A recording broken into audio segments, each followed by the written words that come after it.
Bonjour, je vous présente aujourd'hui ce téléphone portable qui est proposé par BC Master. Il s'agit du modèle MT6261D. C'est écrit en bas à droite sur la notice. Mais il y a également écrit sur l'emballage un autre nom de modèle, c'est BCM-CP01. Donc ce smartphone se destine avant tout aux professionnels qui vont travailler dans un secteur d'activité où le téléphone peut être malmené, c'est-à-dire qu'il va pouvoir tomber ou alors il va y avoir des aléas climatiques qui vont être défavorables. Donc BC Master propose un téléphone qui possède une coque renforcée qui est en caoutchouc, qui répond à la certification IP68, c'est-à-dire qu'il va être complètement étanche à la poussière, et au niveau de l'eau, en fait, il est étanche jusqu'à 1,5 m de profondeur, à condition de ne pas excéder 30 minutes.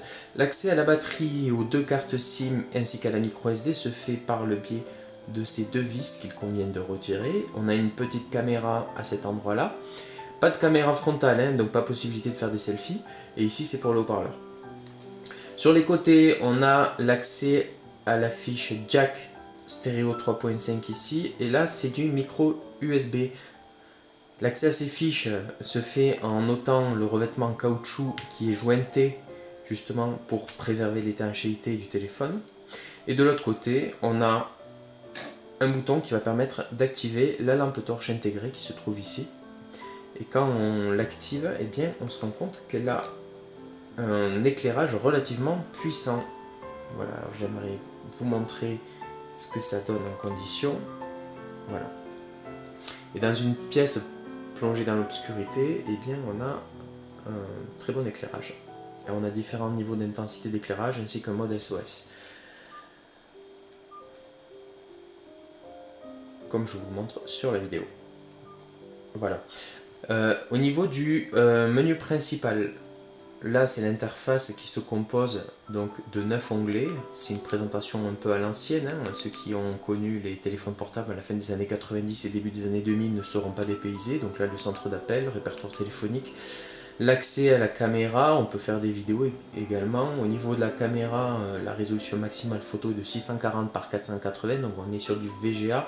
C'est nettement inférieur à ce que font les téléphones actuels, mais ce n'est pas un téléphone prévu pour faire de la photo, ce n'est pas un téléphone qui est prévu pour aller sur internet. D'ailleurs, on n'a pas de protocole moderne, puisque c'est un téléphone qui repose sur le protocole WAP qui était utilisé à l'époque, Wireless Application Protocol. C'est un peu en quelque sorte l'ancêtre d'Internet.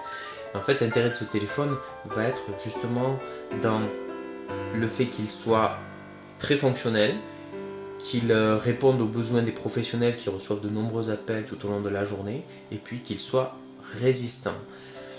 Après, c'est un téléphone qui propose un écran qui est relativement lumineux, bien lisible. Moi, ce que j'apprécie, c'est qu'on peut l'allumer et l'éteindre rapidement, contrairement à ce que proposent aujourd'hui les smartphones actuels. On est sur une extinction quasi immédiate. Je vais vous montrer d'ailleurs. On maintient ce petit bouton rouge appuyé et le téléphone est éteint. Voilà. Idem, quand on veut démarrer le téléphone, on maintient appuyé ce bouton. On a un petit écran de bienvenue. Donc ça vous permet également de voir, ou plutôt d'entendre le type de sonnerie qu'on va avoir. Alors lorsqu'on reçoit un appel à ce sujet, on a une sonnerie monophonique qui est plutôt désagréable, et d'ailleurs j'ai même pas trouvé comment il était possible d'en changer. Ça fait partie des petits reproches que je pourrais faire à ce téléphone. Alors quand on l'a démarré, vu qu'on peut insérer deux cartes SIM dans ce téléphone, on va demander d'abord le code de la première SIM, donc je le rentre, je valide, et ensuite il nous demande le code de la deuxième SIM.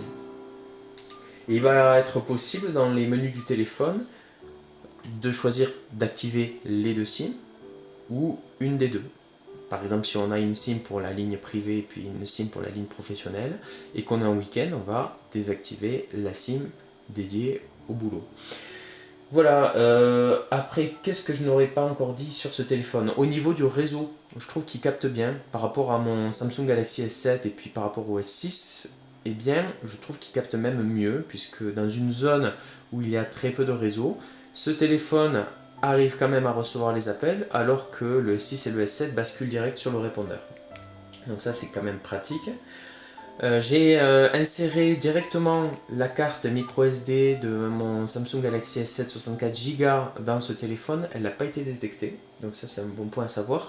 Et pour les photos, en fait la mémoire interne du téléphone n'a pas la capacité de stockage suffisante pour accueillir les photos, donc on est dans l'obligation d'utiliser une carte externe. Qu'est-ce que je pourrais dire d'autre? Après la lampe torche, j'ai fait le tour. La coque de protection, j'ai fait le tour également. Je pense pas qu'il soit possible de mettre une surcoque par-dessus celle-là si on souhaite protéger l'écran. Mais bon, dans la mesure où le téléphone est quand même suffisamment bien protégé, je pense pas que ça s'avère nécessaire. Alors il est un peu épais, hein, c'est vrai, hein, on n'est pas dans la finesse des téléphones qui se font actuellement. Mais encore une fois, c'est pas un usage standard, hein, c'est un téléphone pour les professionnels avant tout. Voilà, si je fais un petit récapitulatif au niveau des points positifs et points négatifs. En positif, je trouve que c'est un téléphone qui est pratique et fonctionnel. J'apprécie le fait que l'interface logicielle soit en français et soit globalement bien traduite.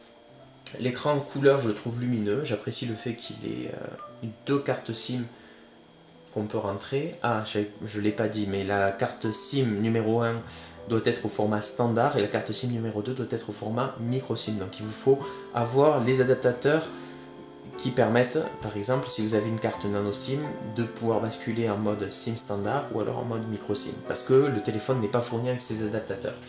Ensuite, je trouve que le téléphone offre une bonne protection au niveau de la coque, et j'apprécie le fait qu'il réponde au standard IP68, j'apprécie la lampe torche que je trouve puissante, le démarrage et l'arrêt du téléphone sont rapides, et ça fait partie également des points positifs à mon sens. Après, les touches elles sont suffisamment larges pour les gros doigts, ça c'est également un bon point. Et le prix enfin est très attractif puisque le téléphone à l'heure où je fais cette vidéo est proposé à moins de 80 €.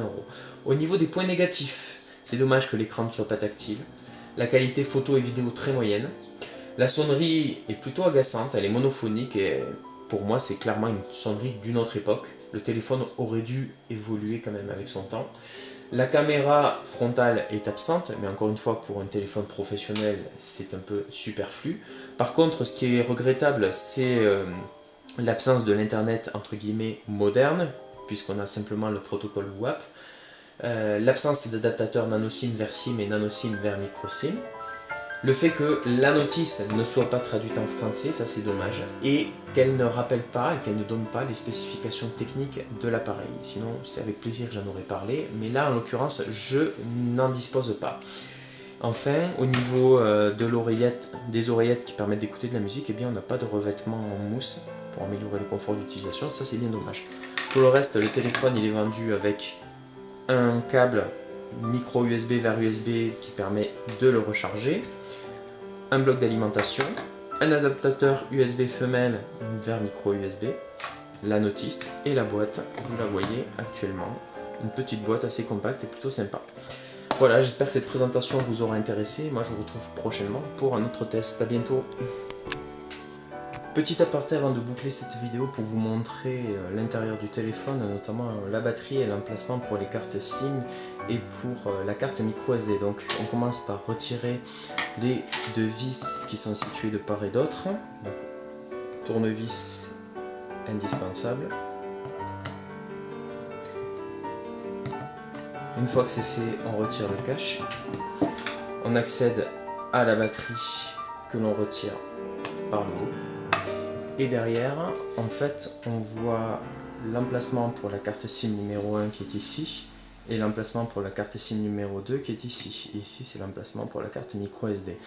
Donc cette carte SIM numéro 1, en fait, accueille une carte SIM standard, comme je l'ai dit tout à l'heure, et la carte SIM numéro 2 accueille une carte micro SIM. Donc pour pouvoir accéder à la numéro 1, on glisse tout simplement la carte à l'intérieur.